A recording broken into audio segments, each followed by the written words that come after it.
Bon début d'après-midi à tous et à toutes. Merci encore une fois de choisir la semaine de la FAD pour passer votre après-midi avec nous. On est déjà rendu à la 13e activité de la semaine de la FAD. Ça va extrêmement vite. Vous en êtes à combien d'activités de votre côté? Nous, ça fait 13 fois qu'on est là, Sarah et moi, bon, à vous animer. Je suis curieux de savoir si vous voulez nous écrire dans le chat. Ça fait combien de fois que vous nous entendez, vous parler comme ça? 5, 6, 3, bon. Oh, quelqu'un dit 13 aussi? C'est qui? Marilyn, oui, bien sûr, Marilyn. 13 fois. 6e fois, Jérôme. Donc, d'où que vous soyez, je vous souhaite la bienvenue à notre atelier qui se nomme le nouveau recto verso de Fadio, l'évaluation en FAD. Je vous souhaite un bel après-midi, un bon début de soirée aussi aux gens qui se connectent avec nous de façon religieuse, on va le dire comme ça, hein, que vous soyez en Belgique, en France, au Maroc, on a des gens, bien sûr, aux États-Unis qui sont là depuis lundi matin. Puis je vous en remercie vraiment chaleureusement. Ça nous fait extrêmement plaisir de vous revoir activité après activité. On est rendu déjà à 107 participants de connecter. Merci beaucoup pour la confiance. Sur ce, je vais vous présenter nos trois invités, je vais les appeler comme ça, nos trois invités du jour. Le premier se nomme M. René Bélanger, qui est conseiller pédagogique au Cégep de Matane. Bon après-midi, René. Notre deuxième invitée se nomme Mme Julie Bélanger, qui est conseillère pédagogique, elle aussi, au CSS du Fleuve et des Lacs. Bon après-midi, Julie. Oui, merci. Et notre troisième invitée se nomme Marie-Ève Gontier, qui elle aussi est conseillère pédagogique et cette fois-ci à l'Université du Québec à Rimouski. Bonjour. Tous trois forment également le comité qualité FAD de Fadio. Donc ici, j'ai un petit coup de cœur, hein, déjà en partant pour votre atelier. Je prêche pour ma paroisse. Je vous souhaite vraiment, vraiment de passer un bon moment avec nos trois invités, puis bon atelier à vous trois également. On se revoit tantôt. Bien, merci Maxime pour l'introduction. Donc, on va mettre du cœur à l'écran dans notre présentation. Donc, on va aller vous présenter ça ici. Vous me direz si tout devrait être correct. Merci d'être là. Donc, ça s'affiche, voilà. Donc, nouveau recto verso qu'on est bien content de vous présenter. En fait, c'est notre 4e version du recto verso. Donc, on présente donc nos noms ici. Peut-être qu'on ne se représentera pas, je ne sais pas, Julie, Marie-Ève, vu qu'on était bien présentés. On va repasser. Non, ça va être nous qui va, à travers cette heure-là, qui va passer à travers le nouvel outil qui est tout chaud, qu'on vient de sortir, la 4e de notre série recto verso. Donc, ensemble, après-midi, on va aller voir un petit peu plus de façon macro les ressources qu'on vous présente par rapport à l'évaluation, qui est un dossier quand même très chaud, évaluation en formation à distance.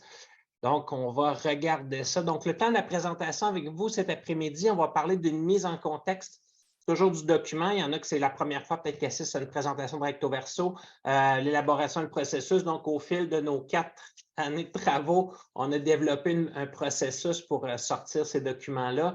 Parcours du document, on va aussi vous montrer des exemples pratiques. Donc, au-delà des cases à cocher, parce qu'un recto verso, vous allez le voir tout à l'heure, c'est un document assez simple, mais il y a beaucoup de travail derrière. Présentation des autres recto verso. Donc, si vous ne connaissez pas les 3 premiers, rapidement à la fin, on va passer à travers un peu. Peut-être que c'est d'autres recto verso qui vont vous allumer par rapport à votre pratique. Il va y avoir une période de questions à la fin. Donc, qu'est-ce que c'est Fadio? Donc, par l'entremise, en fait, on est comme un sous-comité de Fadio. Le comité qualité FAD, comme Maxime l'a dit, a dressé une liste en fait d'éléments influençant la qualité de l'évaluation des apprenants en formation à distance. Elle est destinée aux enseignants, conseillers pédagogiques ainsi qu'aux gestionnaires. Et son objectif, en fait, c'est de susciter la réflexion, la discussion, la collaboration et l'orientation des actions lors de la mise en place ou de la mise à jour d'un cours à distance dans le volet en fait, évaluation. Puis, évidemment, ce document-là fait partie d'une série de 4 documents, donc ça se trouve être le 4e.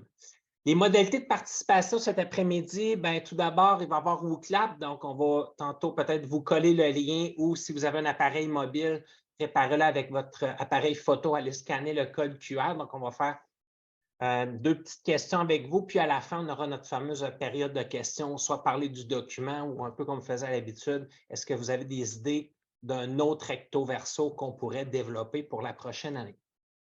Alors, c'est parti. Donc, je vous laisse afficher, scanner avec votre appareil pour le code QR. Sinon, vous vous rendez sur le site WooClap, donc wooclap.com, et le nom de l'événement, en fait, c'est Semaine FAD.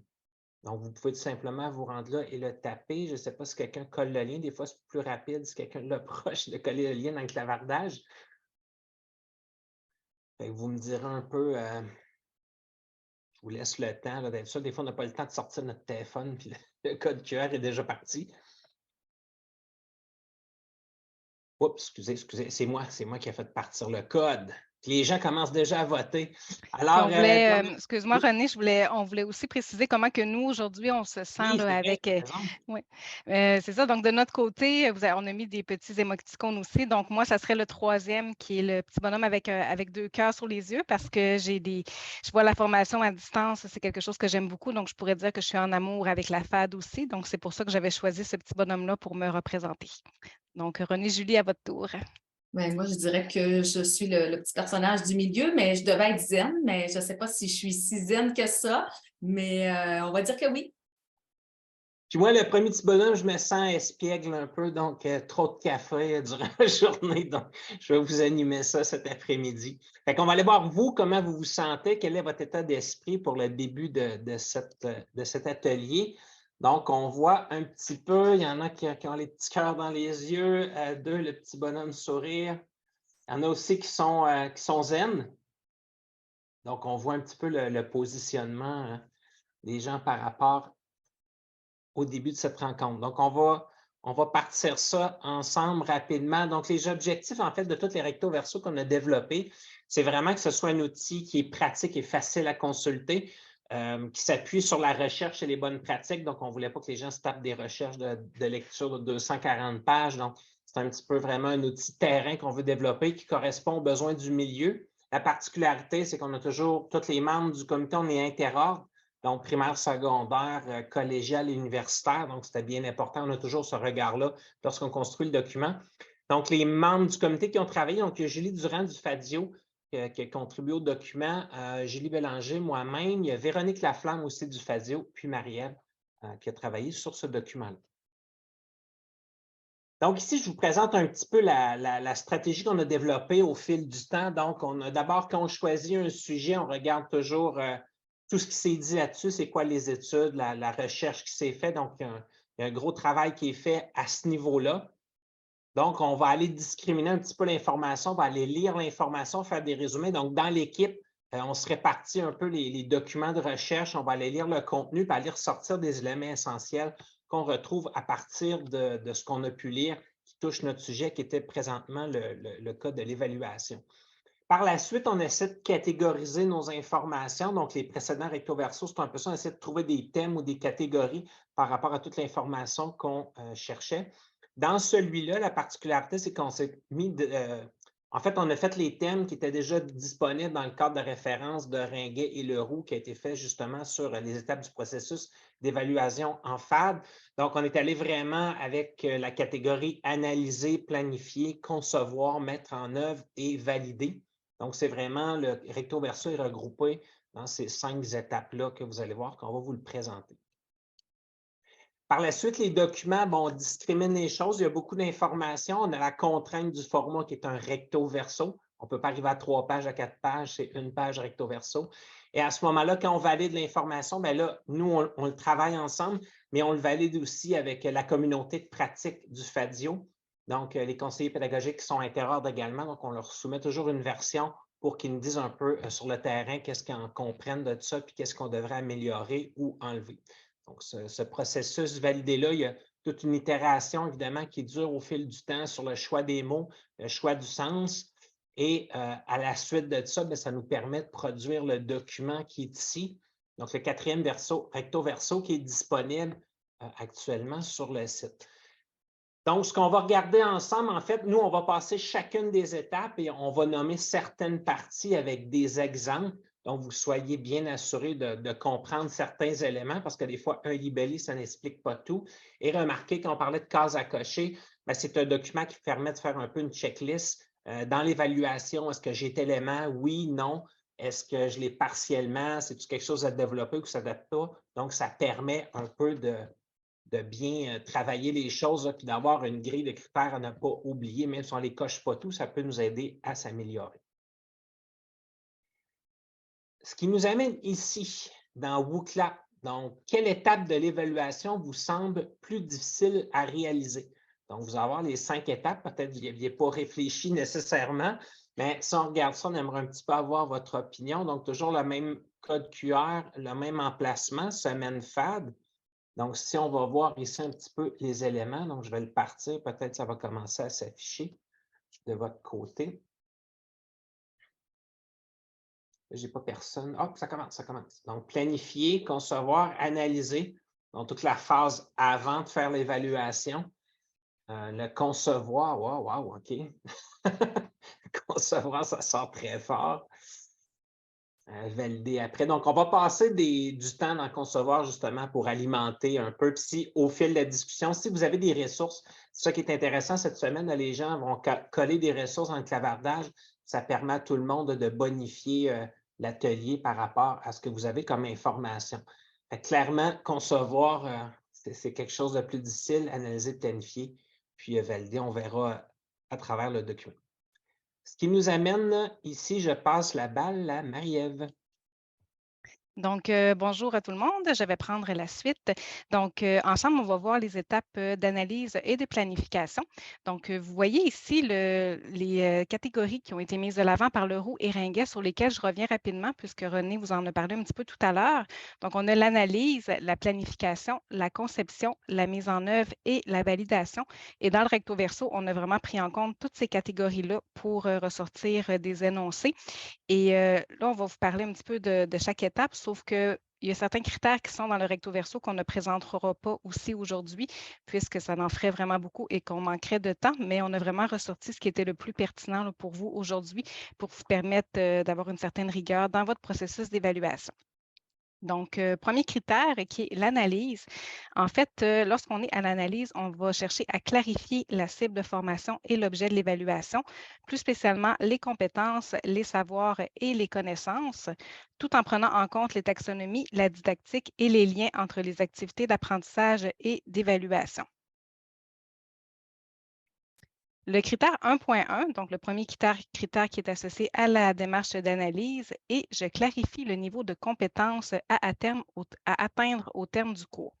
Ici, vous voyez qu'on a mis 2 exemples. Donc, le premier concerne les attentes de fin de cycle dans le domaine du primaire, donc en français, langue d'enseignement.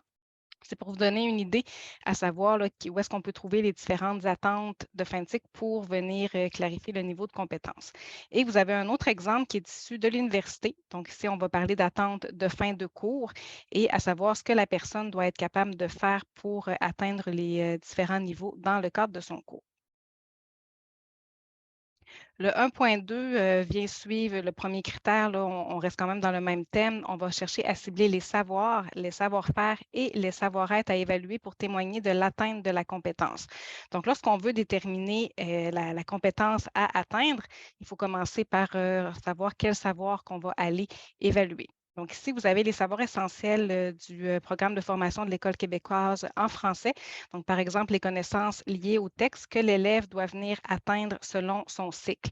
Donc, au premier cycle, deuxième cycle et troisième cycle, il va y avoir une gradation des connaissances que l'élève va développer et c'est ce qu'on va pouvoir évaluer. Et juste à côté, à droite, on va parler des cours en milieu universitaire. Donc, vous avez un exemple ici du bac en enseignement professionnel avec les objectifs et les contenus que les étudiants doivent acquérir là, pour être en mesure de bien réussir leur cours. Je passe directement au point 1.4, donc on met de côté le 1.3 pour l'instant, qui est « Je prends connaissance des politiques institutionnelles concernant l'évaluation, le plagiat, par exemple, le droit d'auteur, l'éthique, les personnes apprenantes à besoins particuliers. » Parce que dans les différents établissements, il va y avoir des éléments à prendre en compte. On vous a placé ici l'exemple de Copybec. J'imagine que vous connaissez déjà qui va définir certaines règles relatives aux droits d'auteur. Par exemple, il y a une page sur le site de Copybec qui concerne les écoles primaires et secondaires. Et c'est la même chose en milieu collégial, universitaire. Donc, on trouve beaucoup de ressources concernant le droit d'auteur. Pour vous donner une idée concernant Copybec au primaire et au secondaire, par exemple, on peut prendre 10 d'un manuel pour le partager sans devoir faire de demande à Copybec. Donc, c'est jusqu'à concurrence de 25 pages. Et ça, il y a toujours des règles qui sont à respecter et à faire attention. Vous avez aussi un autre exemple à droite qui est l'aide aux besoins particuliers dans les établissements. Ici, on voit le site de l'UQAR où est-ce que avec le service aux étudiants, les étudiants peuvent aller chercher de l'aide auprès de conseillers pour voir s'ils ont droit à des mesures d'adaptation selon leurs difficultés d'apprentissage. Également, on ne peut pas passer à côté de l'intelligence artificielle en éducation. On entend beaucoup parler de ChatGPT.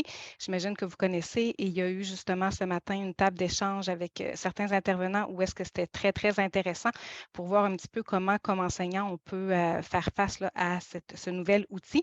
Et ce qui était vraiment intéressant aussi, c'est que c'était mentionné qu'on peut vraiment l'utiliser comme outil pour venir créer des contenus pédagogiques.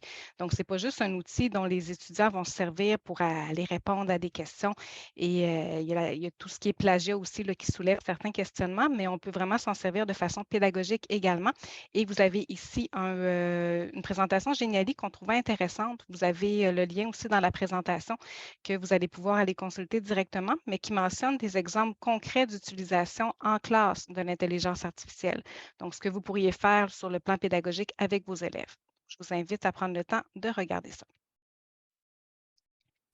La deuxième étape est la planification. Donc, on va venir ici déterminer les activités d'évaluation d'après l'intention. On va surtout parler d'évaluation formative et sommative et on doit s'assurer que les évaluations s'inscrivent dans une démarche pédagogique complète. Ce qui veut dire qu'avant d'arriver, par exemple, à l'évaluation sommative, on va quand même prendre le temps de faire des évaluations formatives, donner des rétroactions. Donc, c'est vraiment une démarche qui suit son cours. Le point 2.1 et je planifie toutes les évaluations et les outils nécessaires pour les réaliser. Et ici, vous allez voir que le point 2.1 se décline en plusieurs sous-points. Donc, en assurant la cohérence entre les objectifs, les modalités de la FAD, les activités d'apprentissage et les évaluations. Ici, on va parler d'alignement pédago-numérique et on a ici placé un graphique qu'on trouvait intéressant, là, issu également des écrits de Leroux, où est-ce qu'on va, par exemple, parler de l'analyse de l'objet à évaluer. Donc, au départ, on doit savoir c'est quoi qu'on évalue.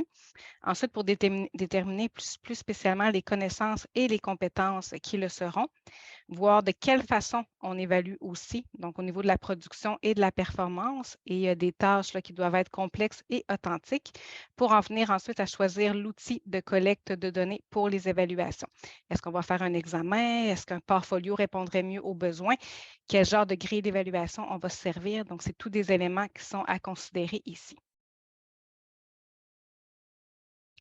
Concernant l'alignement pédagogique, on trouvait intéressant de vous présenter une petite vidéo qui vient définir un petit peu le concept de façon quand même un peu humoristique. Donc, on vous laisse écouter ça quelques instants.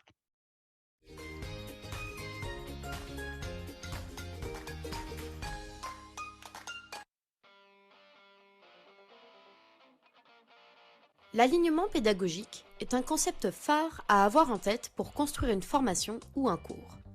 Il s'agit d'assurer la cohérence entre trois éléments. Les objectifs pédagogiques, c'est-à-dire ce dont l'apprenant sera capable à l'issue de la formation. Les activités pédagogiques proposées, c'est-à-dire les activités proposées pour que l'apprenant atteigne les objectifs pédagogiques. Et les stratégies d'évaluation, c'est-à-dire la façon dont on va vérifier que les objectifs pédagogiques sont atteints. Ce principe de cohérence est très important, car des difficultés peuvent être rencontrées si l'alignement pédagogique n'est pas respecté, tels que l'échec des apprenants lors de l'évaluation ou encore le manque de participation aux activités pédagogiques. Prenons un exemple. J'ai rédigé l'objectif pédagogique suivant.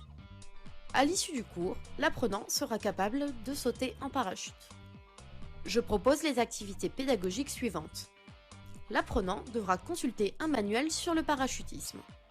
Puis, j'évalue l'apprenant en le faisant sauter en parachute. Ici, il paraît évident que l'apprenant n'est pas prêt pour l'évaluation au regard des activités pédagogiques proposées. D'autres activités auraient pu lui permettre d'apprendre, comme par exemple effectuer un saut dans un simulateur de chute libre, ou encore s'entraîner au sol à enclencher son parachute. Alors, pour éviter à vos apprenants un saut en parachute incontrôlé, soyez attentifs à vous assurer de la cohérence entre ce qu'ils doivent apprendre, ce que vous leur proposez pour apprendre et comment vous comptez les évaluer.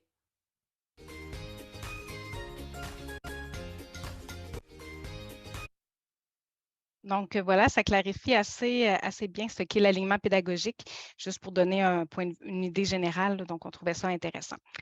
On en arrive au point 2.1.2. Donc, toujours, je planifie toutes les évaluations et les outils nécessaires pour les réaliser en ciblant les objectifs d'évaluation et les contenus qui doivent être évalués. On parle ici encore d'alignement pédagogique, à savoir qu'on cible nos objectifs, les contenus et qu'ensuite, une fois qu'on a pris le temps de bien les voir, d'évaluer de façon formative aussi, bien, c'est là qu'on va pouvoir évaluer de façon sommative. Vous avez à gauche un schéma qui représente l'alignement pédagogique concernant le plan de cours.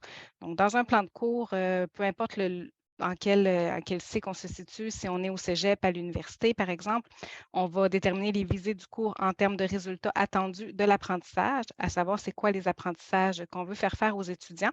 On va déterminer les moyens mis en œuvre pour faire apprendre. Donc, c'est quoi les activités, les stratégies. Donc, tout ce qui va permettre à l'étudiant de se préparer finalement à l'évaluation finale. Et ensuite, on a les moyens mis en œuvre pour évaluer le degré d'atteinte des visées, ce qui constitue les activités d'évaluation. À droite, vous avez certaines questions aussi qui vous permettent de venir préciser ces aspects-là. Et ça, c'est des éléments quand vous êtes en train de planifier votre cours. Ça peut être intéressant de venir les chercher et de vous assurer que tout est bien balisé. Donc, par exemple, on a les visées de l'apprentissage, les contenus du cours, à savoir qu'est-ce qui est essentiel, quelle stratégie qu'on va utiliser pour justement venir enseigner ces contenus-là, les évaluations qui doivent être bien en lien avec les apprentissages réalisés, les critères et enfin le caractère réaliste des exigences du cours. Donc, à savoir, est-ce que ce qu'on demande aux étudiants, c'est quelque chose qui est réaliste selon ce qui a été vu en classe et selon les cours aussi qu'ils ont eu l'occasion de réaliser auparavant. 2.1.3, on fait la même chose en prévoyant toutes les activités pédagogiques qui mèneront la personne apprenante à l'évaluation finale. Donc, j'ai parlé un petit peu tout à l'heure du fait qu'on n'arrive pas tout de suite avec une évaluation sommative, qu'il y a différentes étapes à faire avant pour vous assurer que les étudiants sont prêts.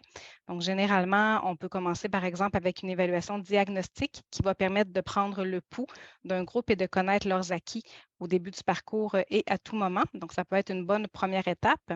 Ensuite, on en vient après généralement quelques cours ou après avoir enseigné une notion en particulier, on en vient à une évaluation formative qui va permettre de venir situer les apprentissages, organiser l'enseignement en fonction des acquis et des besoins, familiariser l'apprenant avec la technologie aux besoins et donner de la rétroaction.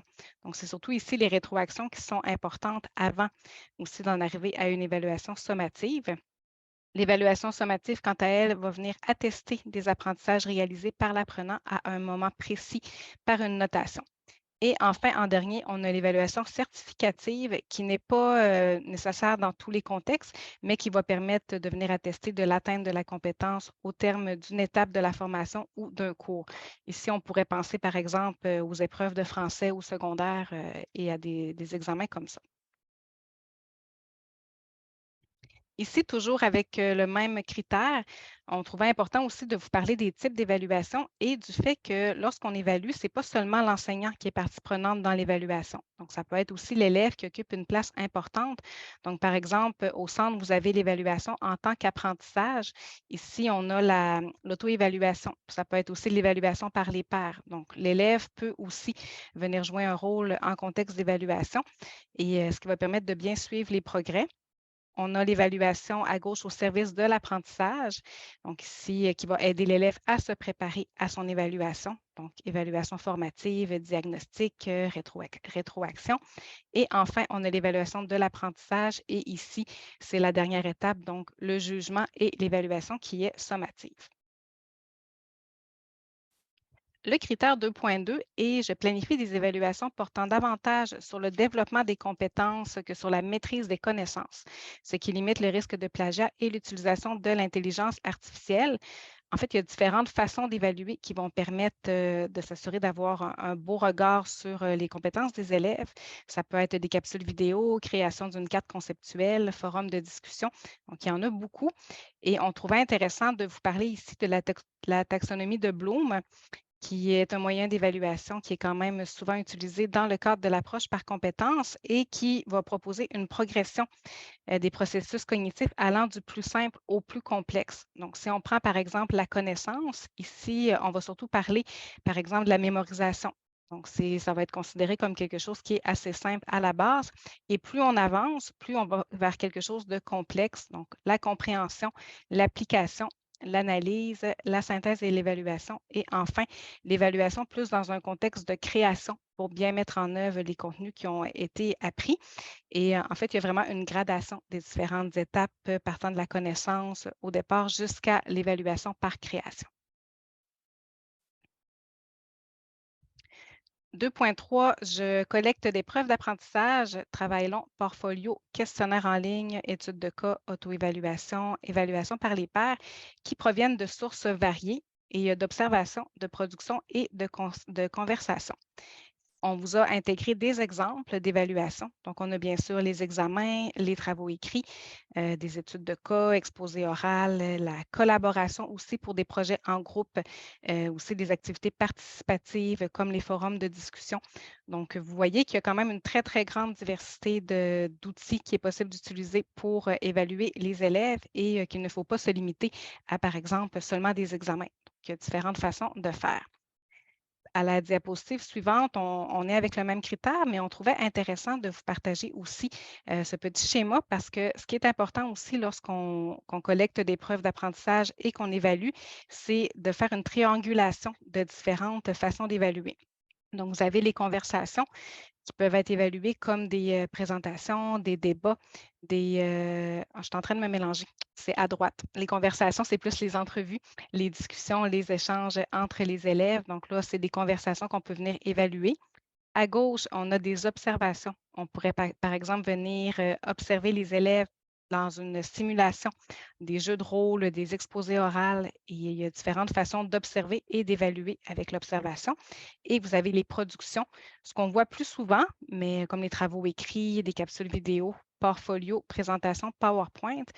Donc, on les voit plus souvent, oui, mais il ne faut pas se limiter seulement aux productions. 2.4 et 2.5 qu'on a mis ensemble pour vous le présenter aujourd'hui. Je planifie les modalités de rétroaction comme grille critériée, commentaires courts, commentaires audio ou vidéo, capsules explicatives, etc. Et je prévois des outils d'évaluation numérique en vue d'une correction efficace. Vous avez des exemples ici. Pour évaluer, on suggère beaucoup l'utilisation de grilles critériées. Donc, où est-ce qu'avec des échelles qu'on peut venir cocher ou encercler pour montrer où est-ce qu'un élève se situe, ce qui facilite la démarche d'évaluation. On a la notation PDF qui est possible, entre autres avec Moodle, où est-ce qu'on peut venir directement annoter un devoir. Vous avez les forums qui peuvent être une belle façon aussi de questionner les élèves sur leur compréhension et qui fait changement des outils traditionnels. Des rétroactions audio et vidéo. Maintenant, de nos jours, c'est très facile avec l'outil sur votre ordinateur qui permet d'enregistrer la voix, de tout simplement fournir un petit fichier audio à l'élève où est-ce que vous expliquez finalement votre correction. Les examens en ligne, notamment avec Moodle, où est-ce qu'on peut avoir la correction manuelle ou la correction automatique selon notre type de question, ce qui peut vous permettre d'évaluer certaines notions de façon plus rapide aussi avec la correction automatique, mais tout aussi efficace. Et les documents collaboratifs, entre autres avec Office 365. Maintenant, le critère 2.8 qui est « Je prévois des stratégies pédagogiques inclusives, rendre le matériel disponible plus tôt, présenter le matériel sous différents formats, offrir plus de temps, offrir des choix. » Et entre autres, avec l'inclusion, ce qui est intéressant aussi, c'est que ces stratégies-là que vous pourriez mettre en pratique vont servir, oui, pour les élèves qui ont des besoins particuliers, mais ça va également servir pour l'ensemble des élèves. Donc, c'est pour ça que c'est intéressant et il y a certainement des choses là-dedans que vous faites déjà. Donc, par exemple, si je prends dans la deuxième infographie, enseigner à l'aide d'un support visuel, bien, généralement, c'est quelque chose qu'on fait d'emblée, mais qui va quand même venir soutenir les étudiants qui ont besoin de voir ce qui est enseigné. Même chose sur faire appel au lecteur immersif dans Office 365. C'est un outil qui est accessible à tous pour autant que vous ayez un compte Office 365, ce qui est le cas dans la plupart des établissements scolaires. Donc, ça peut être intéressant juste de référer les élèves aussi à savoir s'ils ont besoin de se faire lire un texte avec la synthèse vocale. Ils peuvent se référer au lecteur immersif et avoir accès à cette aide-là. Et ces infographies-là, vous avez le lien dans la présentation. Et c'est des infographies qui ont été faites à l'UQAR dans le cadre d'une formation sur la pédagogie inclusive. Je laisse maintenant la parole à ma collègue Julie qui va vous parler des prochaines étapes. Donc, merci.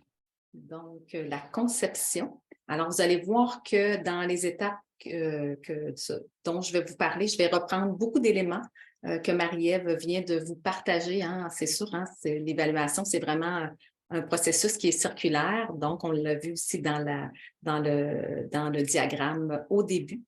Alors, élaboration des tâches et des grilles d'évaluation formative et sommative. Ici, vous avez un exemple de grille d'évaluation pour la compétence à écrire des textes variés au 2e cycle du primaire. Vous avez dans la 2e ligne les critères d'évaluation, puis dans la 3e, les manifestations observables de ces critères, des critères en question, pour rendre ça plus facile à comprendre et plus explicite.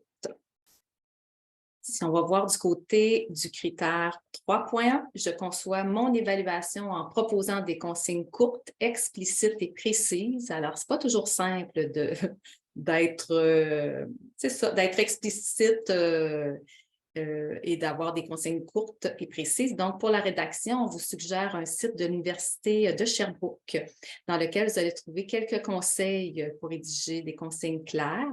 Donc, on fait référence à la taxonomie de Bloom du tableau des apprentissages de type cognitif. Alors, vous pouvez vous en inspirer en utilisant les verbes d'action.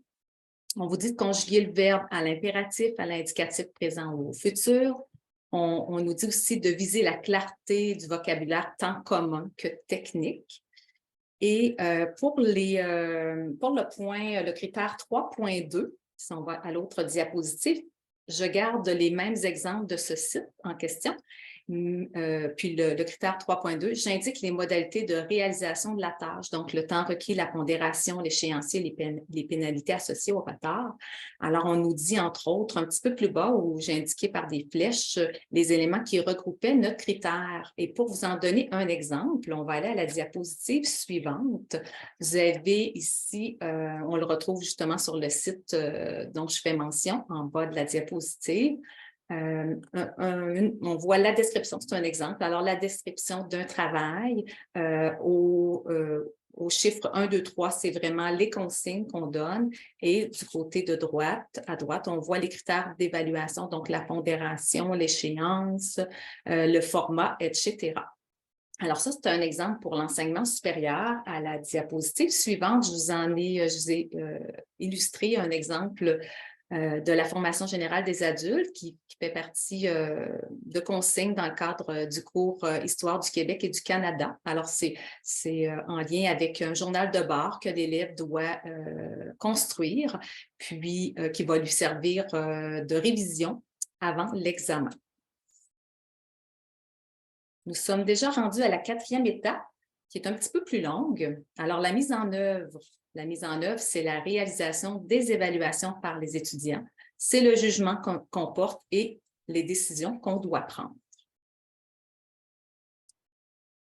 Critère 4.1, grille et critères d'évaluation. Alors, je vais m'attarder principalement aux deux premiers. Alors, 4.1.1, je présente la grille d'évaluation aux personnes apprenantes. Je m'assure de leur compréhension de chacun des critères. Alors, ça, on nous invite à le faire le plus rapidement possible dans la démarche d'enseignement-apprentissage. 4.1.2, je propose des modèles de production attendus en m'assurant de la compréhension des personnes apprenantes. Alors, justement, ce que je trouve intéressant de participer à tous les ateliers cette semaine, c'est que je fais des liens à plusieurs critères de notre recto verso. Lundi, on avait à l'atelier de l'après-midi avec Marie Soulier. Elle parlait dans le fond, le titre de l'atelier, c'était la pédagogie des petits pas. Bien, elle nous illustrait auprès de ses élèves, ce qu'elle faisait, c'est qu'elle leur montrait vraiment un modèle de production attendu. Ça peut être un texte descriptif, ça peut être une situation de problème mathématique, peu importe le niveau où on est.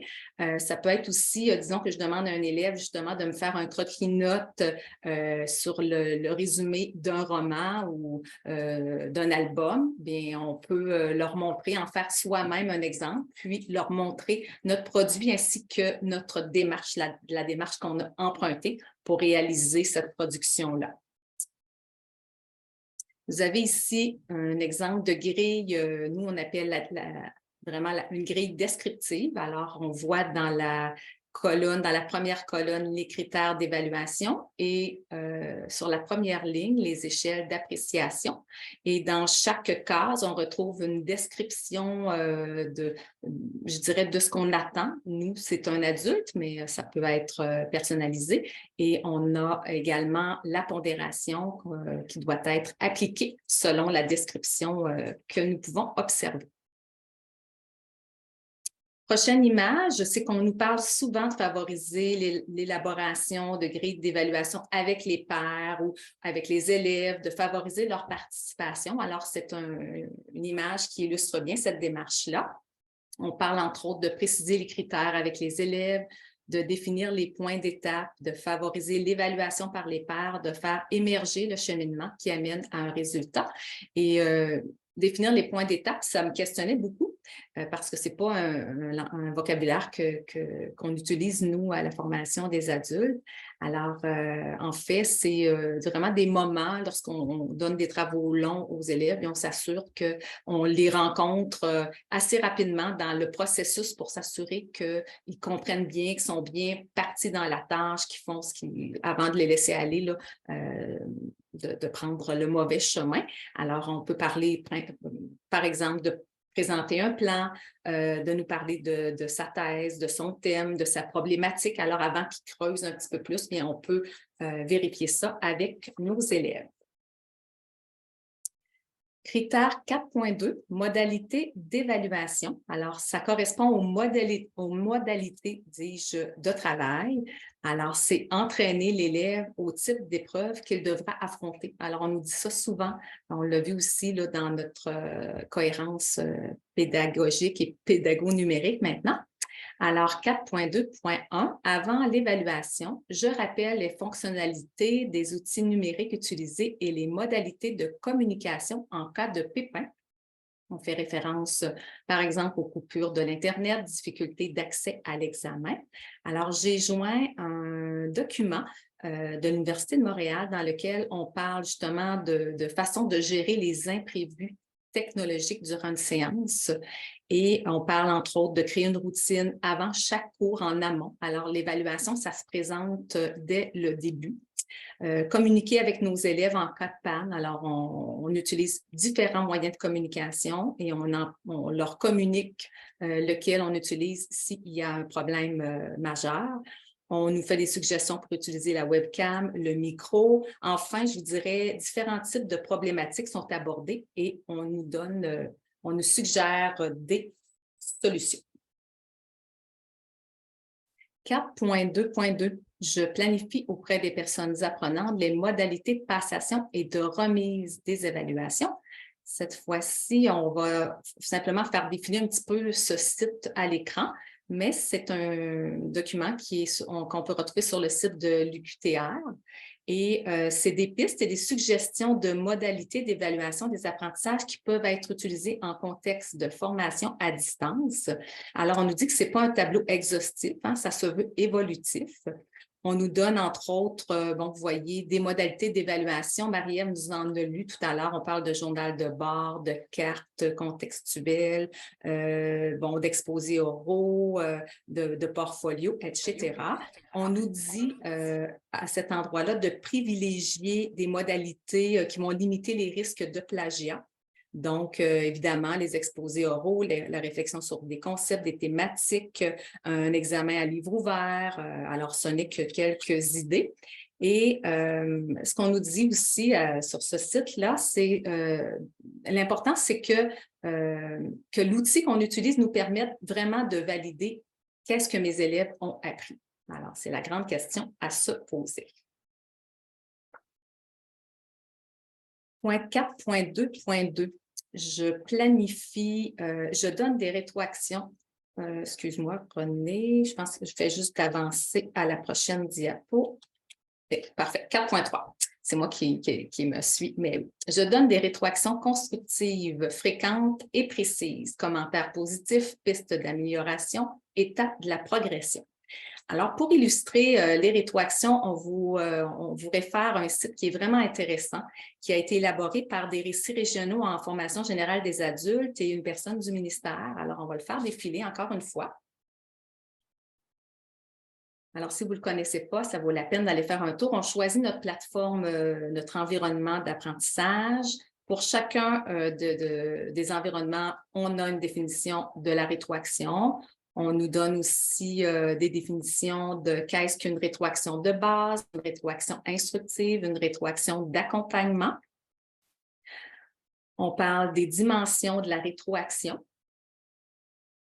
On nous dit qu'un lien significatif, c'est vraiment ce qu'il y a de plus important. Il y a des conseils utiles et pour chacun, dans le fond, on nous illustre les différents contextes pour rétroagir à l'aide de petites capsules vidéo.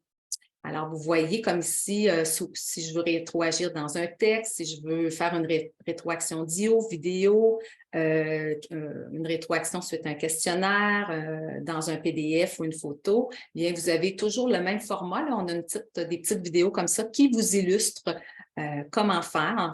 En fait, c'est un petit tutoriel vidéo pour faciliter nos premiers pas en rétroaction avec la rétroaction.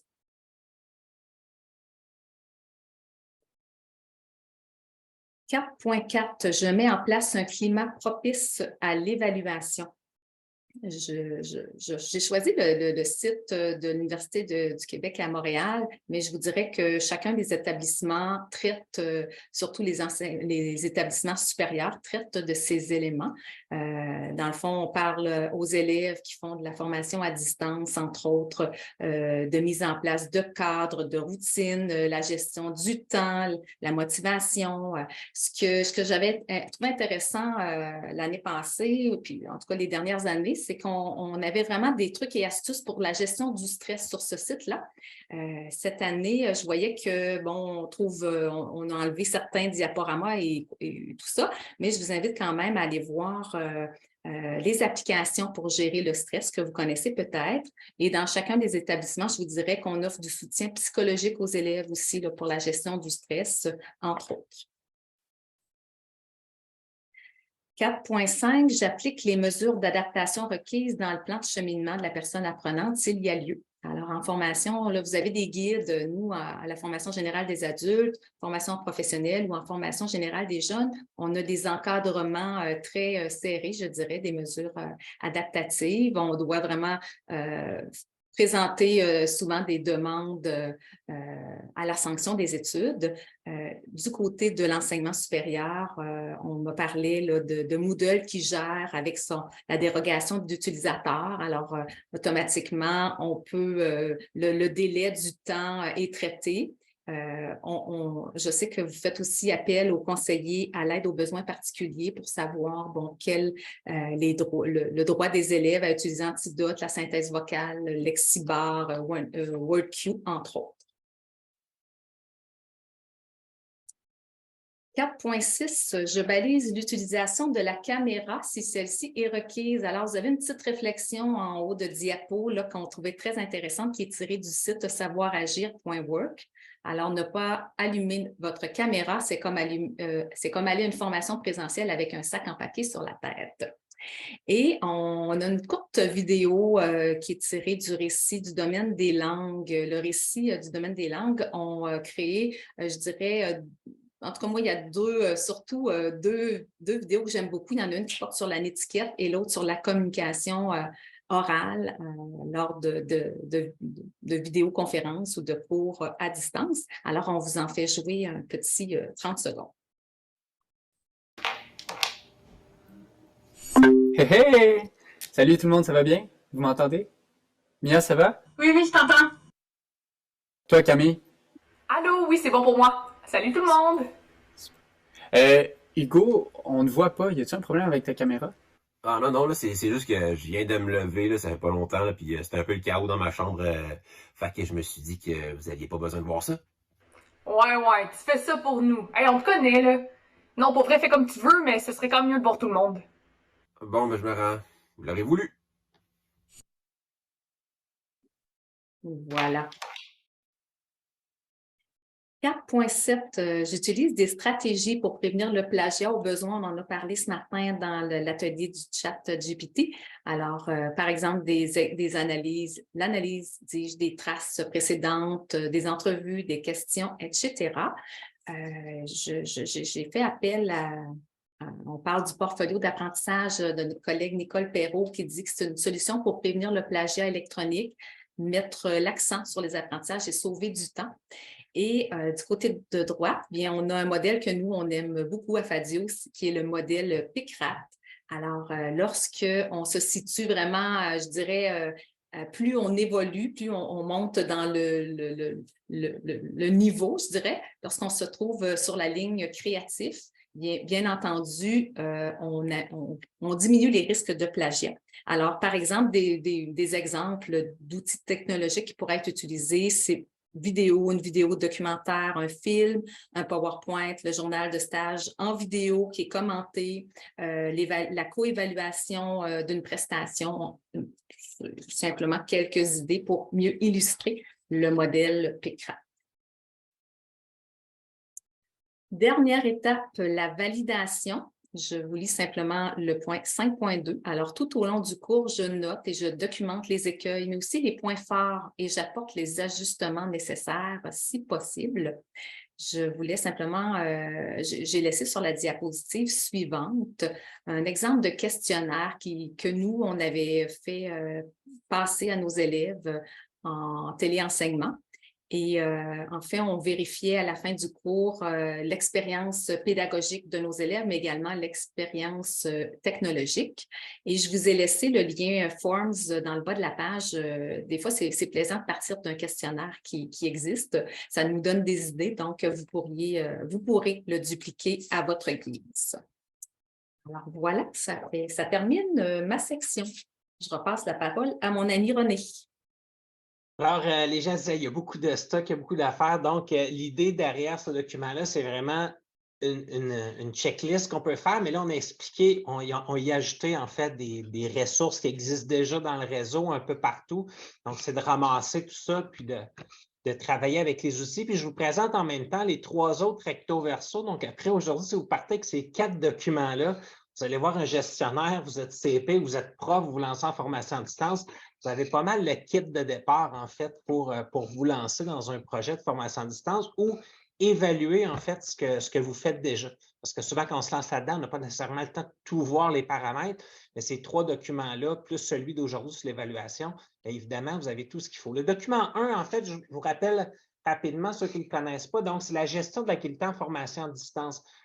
C'était plus divisé un petit peu pour l'établissement. Qu'est-ce qu'on doit mettre en place? Parce que si on se lance dans la formation à distance, nous-mêmes comme profs, en fait, il faut penser qu'il y a toute une équipe derrière ça. Il y a l'équipe informatique, il y a les gestionnaires, il y a l'évaluation, il y a des politiques autour de ça. Donc, ce recto-verso-là est vraiment spécifique pour ça. Donc, est-ce que vous avez un comité FAD? Est-ce que vous avez un gestionnaire leader du dossier en FAD dans votre établissement? Est-ce que vous avez des politiques? Est-ce que vous avez une mobilisation des ressources?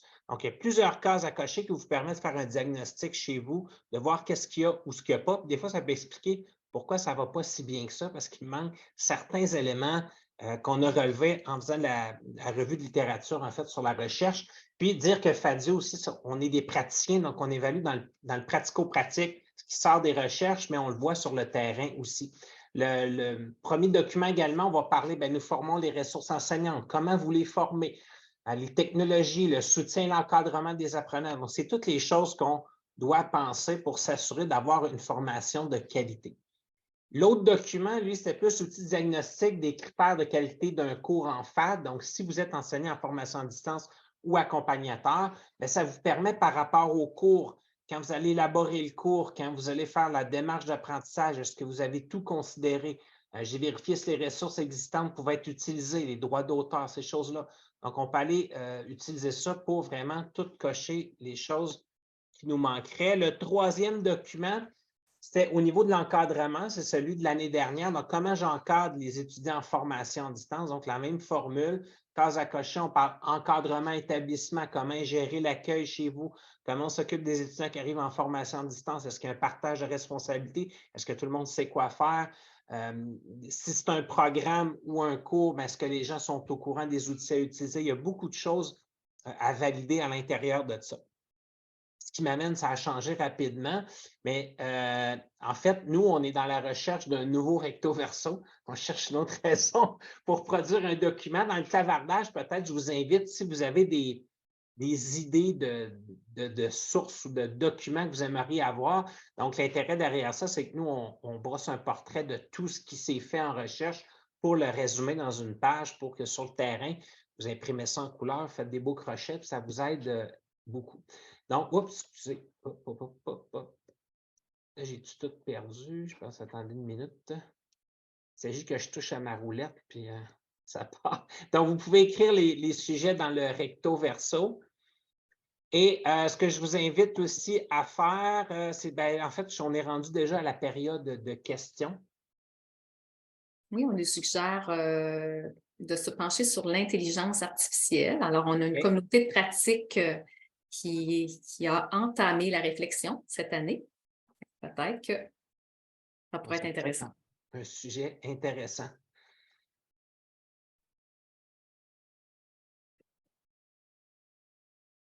L'important, c'est les types de rétroactions.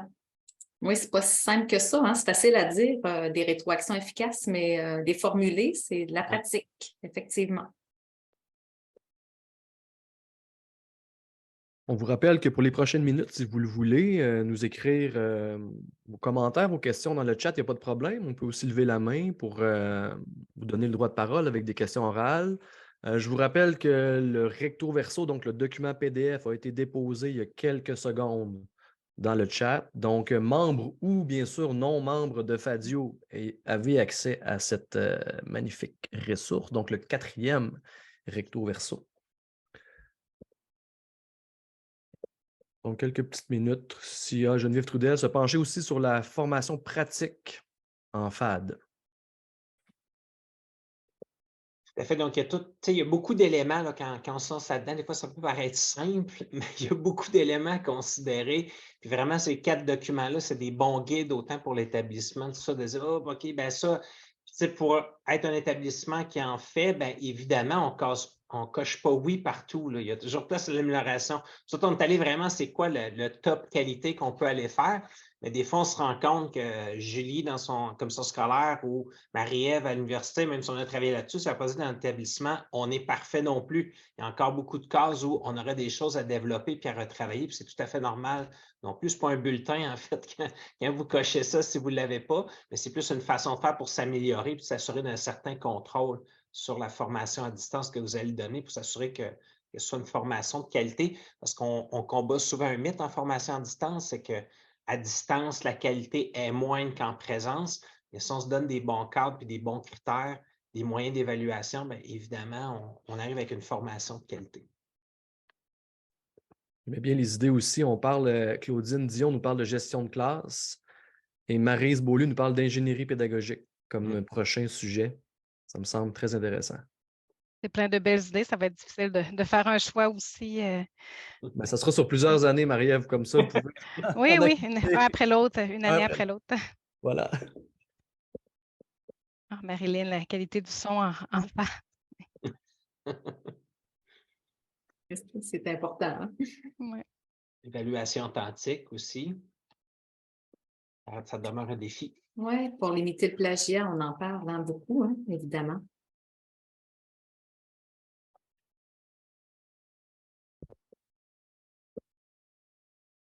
Maxime Pelchat dit avec le déploiement des outils intégrant l'IA, j'ai perdu son. OK. L'utilisation de la matrice PICRAT est vraiment une stratégie à approfondir, bien sûr, dans la préparation des tâches évaluatives.